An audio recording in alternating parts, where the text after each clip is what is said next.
Hello mga ka-MU! Welcome to Murang Ulam!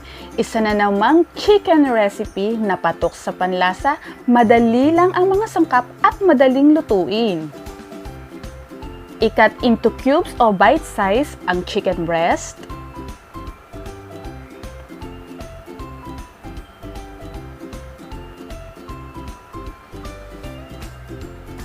Mag-beat ng isang itlog.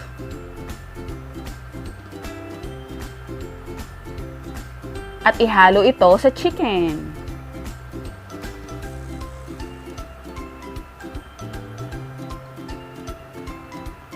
Lagyan ng asin, oyster sauce,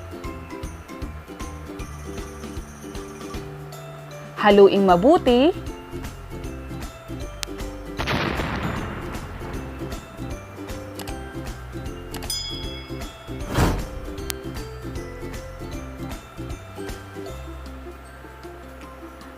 lagyan ng cornstarch,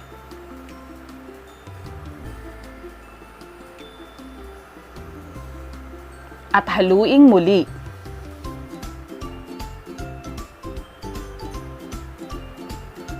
Ise-set aside natin to para ma-marinate siya habang nagpiprepare tayo ng iba pa nating mga ingredients. Ngayon naman, lalagyan natin ng design ng ating carrots. Gagawin natin siyang flower shape.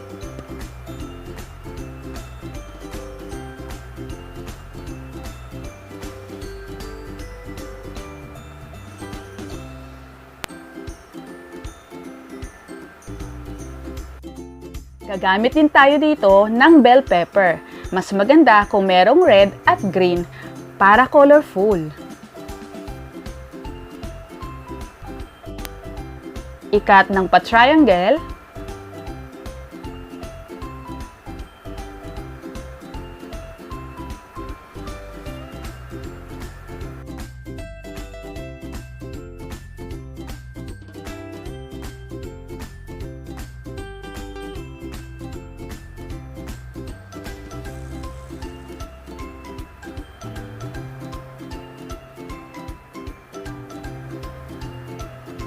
Ganon din sa ating sibuyas. At paghiwa-hiwalayin ito.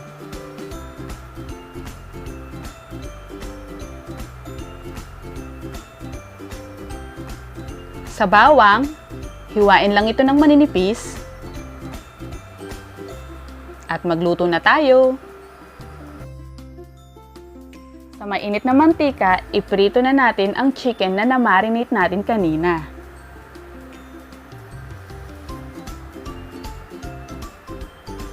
Haluin once in a while at hanguin pag golden brown na.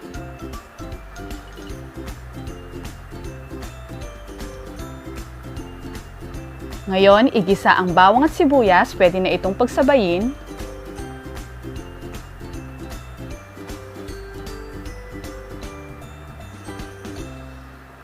Isunod ang carrots.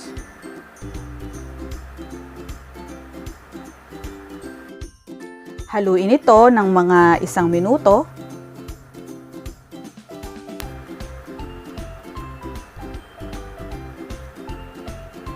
Lagyan ng toyo.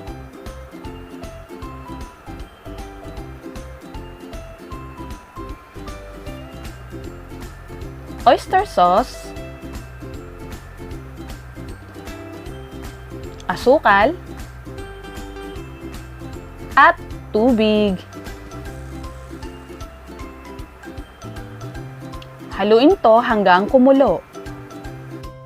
Tandaan na ang mga pampalasa ay nasa sa inyo pa din kung gaano kadami at kakonti, kaya i-adjust lamang ayon sa inyong panlasa.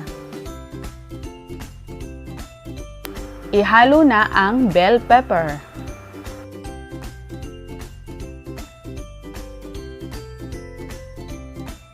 Budburan ng paminta.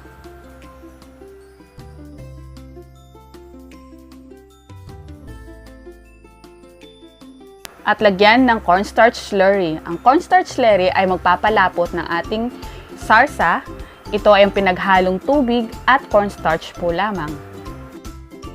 Pag maglalagay ng cornstarch slurry, paunti-unti lang para matansya nyo at makontrol yung lapot na gusto ninyo. Next, ilagay na ang naprito nating chicken. Haluin sa 1 minuto.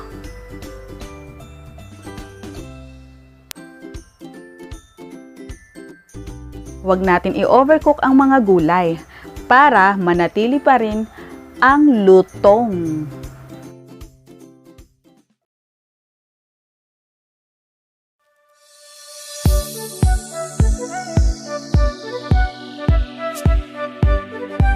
Alam nyo mga ka-MU, masarap siya. Na-retain natin yung crunchiness ng ating mga gulay. And if in case hindi kumakain ng veggies ang mga kids, kainin man nila ang chicken, yung katas ng mga gulay na-absorb na rin ng chicken. Shout out sa ating 152,000 and counting subscribers.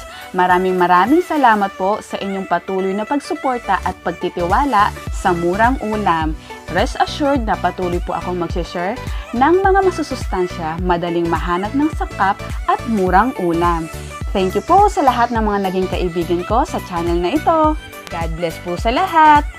Thank you, O Lord.